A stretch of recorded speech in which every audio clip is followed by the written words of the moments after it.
Hey there, and welcome to this edition of my podcast. Hey, I want to thank you for being a loyal Titanium Life Radio listener.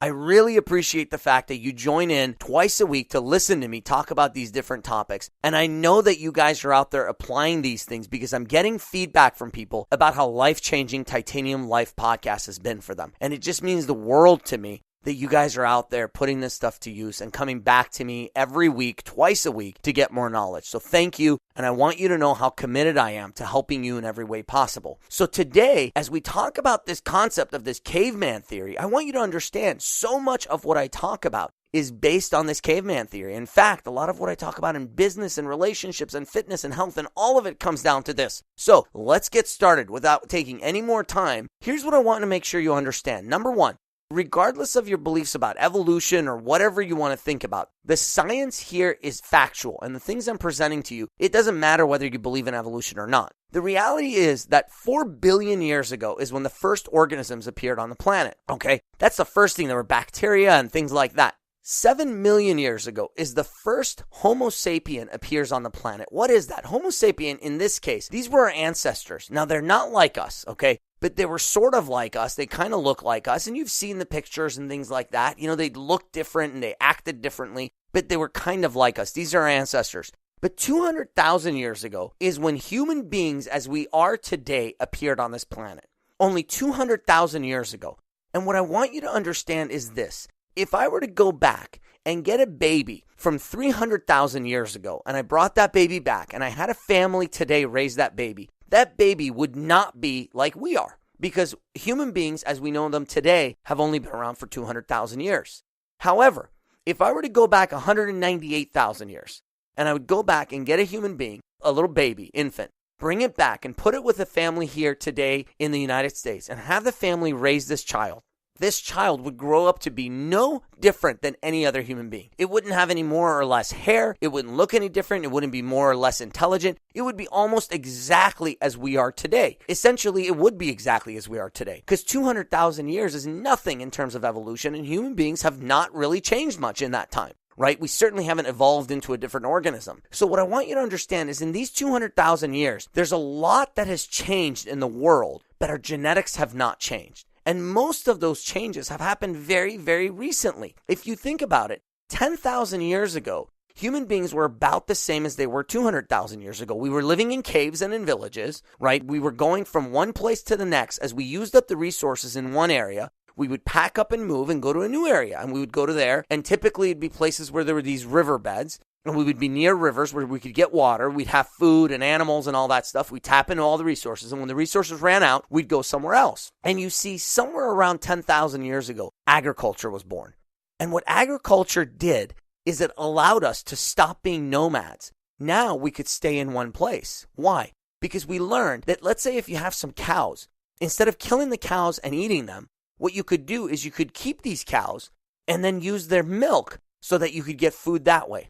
And if you kept these cows long enough, then they could have babies, and those babies could grow, and then you could eventually eat them or the babies or whatever it is. And we found out that when it comes to plants, right, instead of eating all the vegetables and all the fruit, we could plant some of them, and eventually they would give things back to us. And suddenly agriculture was born. And when you look at human evolution, you see that this agriculture thing was what caused human population on the planet to absolutely boom. You see what happened to us is that suddenly we were able to stay in one place. We could be safe, we could be secure, and we could get as much food as we wanted because we could grow our own food. And suddenly everything changed, and human beings essentially took over the planet. This is only about 10,000 years ago. So about 8,000 years ago is when we stopped being in caves and we started to sort of be in villages and things kind of like we live today. Now, we call them different names today, but really it's essentially the same thing. And something that's really incredible is you realize processed food is only about 100 years old. So here we have processed food only around for 100 years. The concept of living in cities, villages, things like that, only about 8,000 years old. Yet our genetics have not changed for 200,000 years. Now, why is all of this important? Why it's important is the fact that I want you to understand is internally, our brain, our body, and everything that makes us run is no different today than it was when we were cavemen. But then imagine how different our lives are. How different are the relationships? How different are the foods that we're eating? How different is the way that we get around, right? Instead of walking or running and things like that, we're driving cars around. And the way we sit and the way we communicate with people, and all of these things have changed incredibly, right? Yet our genetics have not changed.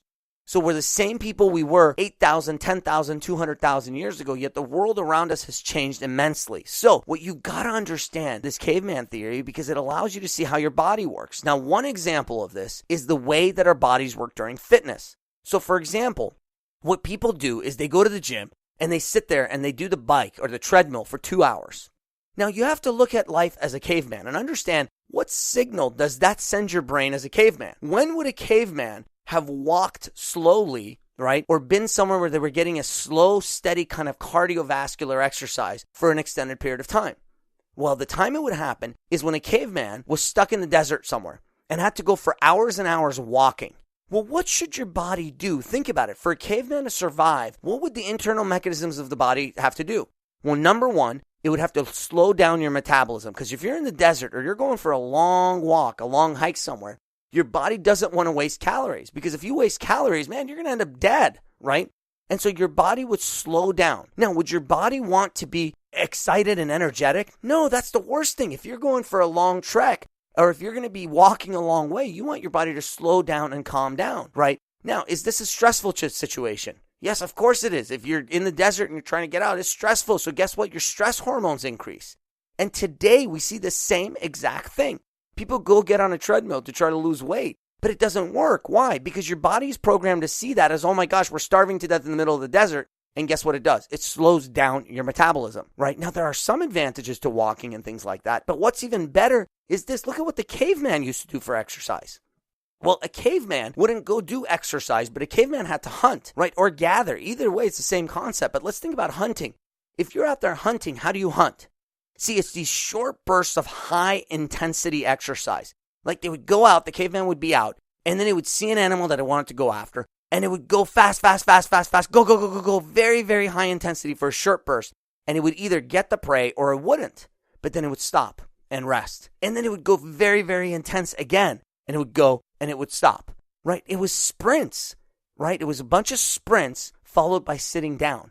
Right? Or, for example, if it made a hunt, it would have to carry a large animal, right? So that's lifting heavy weights, right? Or even with fruits, even if someone was gathering, right? When you've got a fruit basket or something that you're carrying fruit in, these baskets were heavy, right? So they're carrying around heavy things. But see, what we do today is we forget about all that stuff. We forget about our roots as cavemen. And then we try to use these bodies of ours as if that history doesn't exist, but our body is designed for that time. Now, let me tell you how this relates in business, in life, in other ways. As a caveman, think about it. Why is it that so many of us resist change? Why is it that your employees freak out anytime you try to change something? And why is it that people generally resist change? Well, let's think about it. As a caveman, would this have been a good survival instinct to have? Well, let's think about it. If you're a caveman, and let's say one caveman is designed so that when he or she notices change, he freaks out.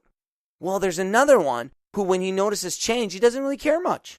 Let's see which one would last longer, right? Because that's how the theory of evolution works. It says that if you're not able to adjust, if you're having a hard time surviving in some circumstance, right, and you can't adjust to it, you're going to die. Now, let's look at this. Let's see, should the human brain be programmed to notice change and freak out, or should the human brain not notice change? Well, let's think about it. Let's say you're a caveman. You've been out all day. You've been doing your thing, right?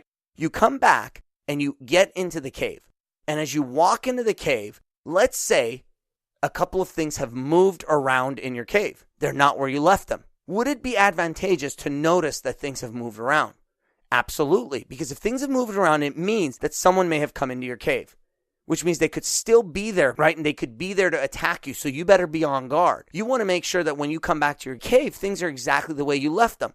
So notice how that change is something you notice. What else? What if you walk into your cave and there's a saber-toothed tiger somewhere in your cave? Would you want your brain to instantly notice that tiger? Or would you want your brain to sort of like focus on, I don't know, the alarm clock by your bed that's still sitting there than it was there the day before? No, you want your brain to notice that saber-toothed tiger. You want it to be like, holy cow, and you want to get on high alert, and you want your emotions to go up, and you want your stress hormones to go up, and you want to get ready. You want to get that epinephrine in your body, and your energy goes up, and all this stuff. and you fight, you get ready to battle, you get ready to run. Well, guess what? That's exactly what happens in your life when things change. So when you have employees and you come out and you say, hey guys, we have a new policy, we have a new procedure, we have a new system. Guess what? They think there's a saber-toothed tiger in their cave. And that's why they're so resistant to change. Now, I give you this example because I want you to understand that by getting a hold of this concept that we're all cavemen, you're going to be able to do better in every aspect of your life, in relationships, in business, in fitness, in nutrition. Now, we look at food, right? With food, a caveman, you got to look at what a caveman used to do for food. Number one, when a caveman got food, it was after he or she spent considerable time doing high-intensity, short-burst exercises, right? And then they would get food. Now, when you got food, let's say you hunted something, right, as a caveman, would you want to sort of just have small portions of that food, or would you want to eat a bunch of that food? Yeah, you want to eat a bunch of it because you don't know when you're going to get another hunt, and that food's going to go bad. They didn't exactly have refrigerators back in those days, right?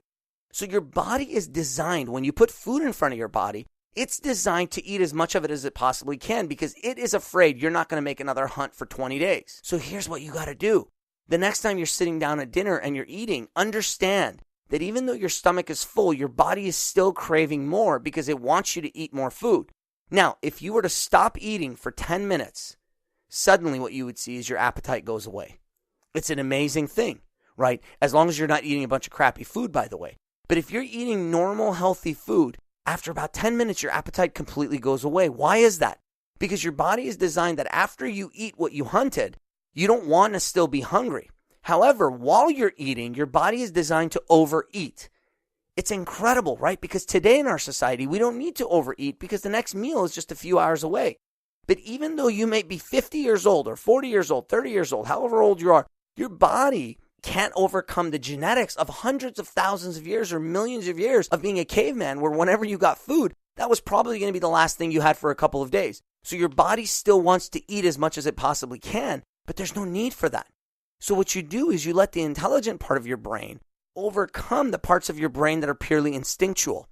And that's why for me, as someone who has studied neuroscience and understands how neuroscience applies to everything in life, I want to be your coach who explains this stuff to you. So now you can make intelligent choices using the parts of your brain that are very, very highly evolved. Specifically, your prefrontal cortex that tells you that, hey, you can see the consequences of things. And so now that you understand this caveman theory, as you're listening to my podcast episodes, I want you to try to see how it applies to everyday life. And the way you're going to put this to use is start to think about what would a caveman do in this situation? And by understanding that, it'll give you an idea of how our genetics are built. So when you're sitting there and you're starved and you're just eating a bunch of food, right? And then you keep wanting to eat even though your stomach's full, understand that's just your caveman instinct and stop it and overcome it and say, you know what? I'm going to stop because Armand said in 10 minutes I won't be as hungry.